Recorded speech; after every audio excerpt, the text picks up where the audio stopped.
5 കൊല്ലം മുന്നേയുള്ള സ്ക്രീൻഷോട്ടാണ് രാഹുലിനെ ശ്വാസം മുട്ടിക്കുന്നതെങ്കിൽ CPIMന്റെ കടകംപള്ളിയെ വെട്ടിലാക്കിയിരിക്കുന്നത് സ്വപ്നയുടെ വെളിപ്പെടുത്തൽ തന്നെയാണ്. സ്വർണ്ണക്കടത്ത് കേസിൽ ഉൾപ്പെട്ട സ്വപ്ന സുരേഷിനോട് കടകംപള്ളി സുരേന്ദ്രൻ മോശമായി സംസാരിക്കുകയും സമീപിക്കുകയും ചെയ്തുവെന്ന സ്വപ്നയുടെ വെളിപ്പെടുത്തലിന്റെ അടിസ്ഥാനത്തിലാണ് ഇപ്പോൾ കേസെടുക്കണമെന്ന പരാതി ഉയർന്നു വന്നിരിക്കുന്നത്. 2022 വിവിധ ചാനലുകൾക്ക് മുന്നിൽ സ്വപ്ന സുരേഷ് ഇത്തരമൊരു വെളിപ്പെടുത്തൽ നടത്തിയിരുന്നു. കുമരകത്ത് നടന്ന സമ്മേളനത്തിൽ തന്റെ അനുവാദമില്ലാതെ ഫോട്ടോ എടുത്തെന്നും ചുമലിൽ പിടിക്കുകയും അശ്ലീല സന്ദേശം അയക്കുകയും ചെയ്തുവെന്നാണ് സ്വപ്നയുടെ വെളിപ്പെടുത്തൽ. മന്ത്രിമന്ദിരത്തിലെത്തുന്ന സ്ത്രീകളുടെ നമ്പർ കൈക്കലാക്കി സന്ദേശങ്ങൾ അയച്ചതായും പരാതിയുണ്ട്. സ്ത്രീകളോട് മോശമായി പെരുമാറി എന്ന പരാതി ഉന്നയിച്ച് പൊതുപ്രവർത്തകനും കോൺഗ്രസ് നേതാവുമായ പോത്തൻകോട് സ്വദേശി മുനീറാണ് ഇത് സംബന്ധിച്ച പരാതി DGPക്ക് സമർപ്പിച്ചിരിക്കുന്നത്. രാഹുലിനെതിരെ പ്രത്യേക സംഘമൊക്കെ സെറ്റ് ചെയ്തുകൊണ്ട് അന്വേഷണം മുന്നോട്ട് പോകുന്ന സാഹചര്യത്തിലാണ് സമാന പരാതിയുമായി പൊതുപ്രവർത്തകൻ രംഗത്തെത്തിയിരിക്കുന്നത്. മാധ്യമങ്ങളോട് ഉയർന്നു വന്ന പരാതി അന്വേഷിക്കണമെന്നും ഇത് ഗൗരവമേറിയ കേസാണെന്നും കടകംപള്ളിയുടെ ഈ കാലയളവിലെ പ്രവർത്തനം ഇന്ത്യൻ ശിക്ഷാ നിയമം 354, 354A,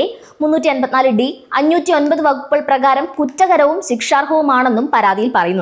വെളിപ്പെടുത്തൽ നടത്തിയ സ്ത്രീകളെ കണ്ടെത്തി മൊഴി രേഖപ്പെടുത്തി നടപടിയെടുക്കണമെന്നും പ്രഥമ ദൃഷ്ടിയിൽ കുറ്റകരമാണെന്നിരിക്കെ പോലീസ് നിയമ നടപടി സ്വീകരിക്കാതിരുന്നതും പരാതിയിൽ ചൂണ്ടിക്കാട്ടപ്പെടുന്നു. പല സ്ത്രീകളെയും കടകംപള്ളി ഫോണിൽ വിളിച്ച് സ്വവസതിയിലേക്ക് ക്ഷണിക്കുകയും ലൈംഗിക ബന്ധത്തിൽ ഏർപ്പെടാൻ പ്രേരിപ്പിച്ചുകൊണ്ടുള്ള ഫോൺ സംഭാഷണങ്ങൾ പുറത്തു വന്നതായും മുനീർ വ്യക്തമാക്കുന്നുണ്ട്. ഒരു സ്ത്രീയെ പരസ്യമായി അവഹേളിച്ചിട്ടും ലൈംഗിക അതിക്രമം ഉയർത്തിയിട്ടും പോലീസ് എന്തുകൊണ്ട് നടപടി എടുക്കുന്നില്ല എന്നാണ് കോൺഗ്രസ് പൊതുപ്രവർത്തകന്റെ ചോദ്യം. കഴിഞ്ഞ തെരഞ്ഞെടുപ്പ് കാലയളവിൽ കടകംപള്ളിയുടേത് എന്ന തരത്തിൽ അശ്ലീല ചുവയോടെ സ്ത്രീകളോട് സംസാരിക്കുന്ന ശബ്ദ സന്ദേശങ്ങൾ പുറത്തു വന്നിരുന്നു. രാഹുൽ വെളിപ്പെടുത്തലിൽ അന്വേഷണം സമഗ്രമായി നടത്തുമെന്ന് മുഖ്യൻ പറയുമ്പോൾ അതേ ചൂടും ചൂരും സ്വന്തം പാർട്ടിയിലെ മുൻ മന്ത്രിക്കെതിരെ ഉയരുന്ന ഈ വിഷയത്തിലും ഉണ്ടായിരിക്കേണ്ടതുണ്ട്.